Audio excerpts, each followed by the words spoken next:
From their first animated short in 1997 to Onward in 2020, Pixar has evolved a lot. Animals look more real.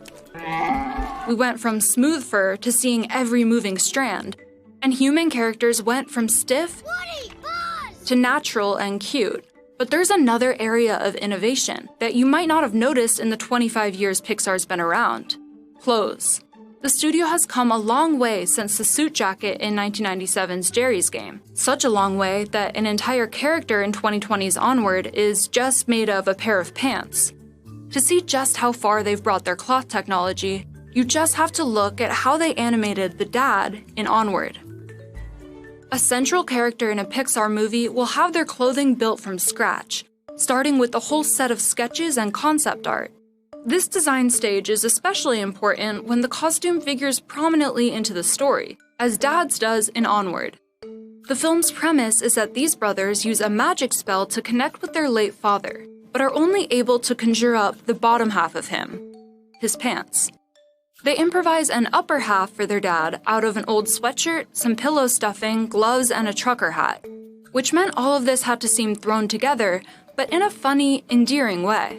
He needs to be appealing, right? We need to believe both that you could be a sweatshirt, but maybe from the squinting out of the corner of your eye, you're like, oh, that might be a real person. Once the character's wardrobe is designed, all the art reference gets handed over to Pixar's character tailoring artists, who basically act as digital tailors for the film. It's their job to worry about every single piece of clothing you see in a movie like Onward. Their first task is to bring the clothes into virtual form by modeling them in the computer. They build a 3D shape, or model, of each garment, then fit it onto the character model, also known as the skin. As part of the fitting process, they'll take the character through a series of animated poses to see how the clothing fits. This is where things got tricky with Dad. His lower body was like a traditional character. There was an animated skin underneath those pants, but his upper half was supposed to be made of cloth and stuffing, with no skin or bodily structure underneath it. Here's where the next stage, simulation, came in. Simulation is a way to automate the movement of elements like clothing, fur, and hair that would take too long to animate by hand. Pixar first used cloth simulation in 1997's Jerry's Game, a 5-minute short that was shown before A Bug's Life in theaters. At first, Jerry's baggy suit wouldn't fit with his movement outside of a default T-pose. When he lowered his arms, for example, the fabric bunched up in his armpits. Steve Jobs suggested they ask designer Giorgio Armani for tailoring help. Instead, they came up with a long-term solution, writing a software for a simulator that would govern the jacket's behavior. By 2001's Monsters, Inc., Pixar had set up a dedicated simulation department and built a simulator engine called Fizz-T, which helped control the folding of Boo's loose t-shirt. Fizz-T is the same program used on Onward. It basically functions like a computer, calculating how cloth should realistically respond to a character's movements and surroundings, how it should move with the character's body, and in response to different forces. For that, we need motion from the animation department on the character. The character animator moves the lower body around like they walk the legs around, and we start simulating it. But because Dad's upper half is all clothes and no body, simulation played an even more important role than usual. We had to make him believable, like that it's really all the motion is driving from his hips. Since his arms don't have muscles in them, they just need to kind of flop around, which can be a really challenging thing to animate. There are a bunch of shots in the movie where the entire upper body, the blue vest, the gray sweatshirt, the hands, which are actually just like worked gloves, and the hat and the glasses are all simulated. There's a lot of sort of interplay between the animation and the simulation there, and making it feel both kind of intentional, but also believable that it's not really a person in there. Since Dad's upper half is basically a lump of stuffing, it required what's called a volumetric sim, a simulation for something that's thick and has volume. To make the stuffing look nice and cushy, they used technology from an unlikely source, the octopus Hank from Finding Dory, a film that Chris actually worked on. The scene that introduced Hank in that movie took a full 2 years to make. And in the final version, a lot of Hank's charm comes from his squishy, squashy motion. The volumetric simulation, the squishiness of Hank, was the precursor to the squishiness for Dad. Another beloved Pixar film that Chris worked on, Coco, also helped lay the groundwork for the advanced level of cloth simulation in Onward.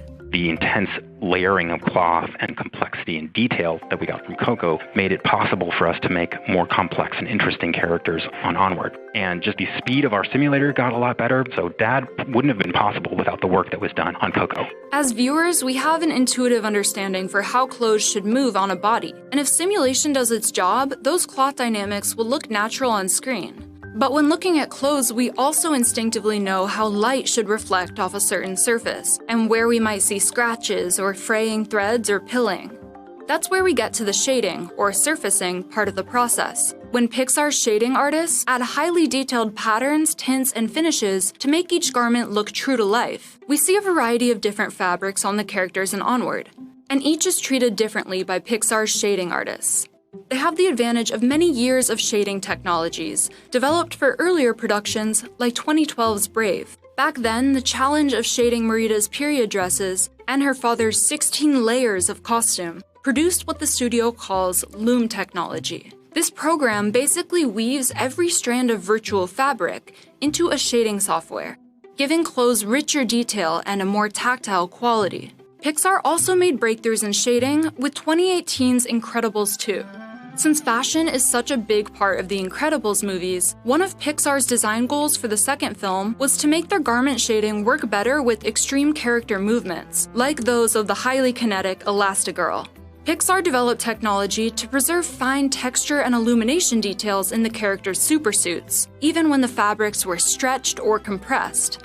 In Onward, shading really helps to sell the textures of the clothes on screen. The shiny leather of Dad's shoes, the fuzziness of his sweatshirt, and the puffiness of his vest. Without any shading work, that vest might look more like plastic than the nylon material it's supposed to be. Once the shading artists get all the materials down, they add signs of wear and tear, like scuff marks on Dad's shoes and subtle stains on his vest. When watching the movie, you probably wouldn't actively notice these touches. But without them, without those imperfections they're very specific handmade imperfections, it doesn't feel real. Another way to make the clothes look lived in is through wrinkling, which is usually a collaborative project between the tailoring and shading artists. If we take another look at the vest, those bigger wrinkles and bumps were modeled into the garment by Chris as part of the tailoring process. The high-frequency detailed wrinkles were done in shading. So the part where you would see the puffiness cinch down into the seams, those very fine wrinkles are shaded wrinkles. Wrinkle patterns are customized for each individual garment, depending on what fabric they're supposed to be and where the artistic direction is going. The wrinkles on the face, we wanted them to be wrinkly enough that they felt like it could be a real sweatshirt, but they couldn't be so wrinkly that it looked like a scary monster. For the tailor, what that means is we think about how the wrinkles should develop.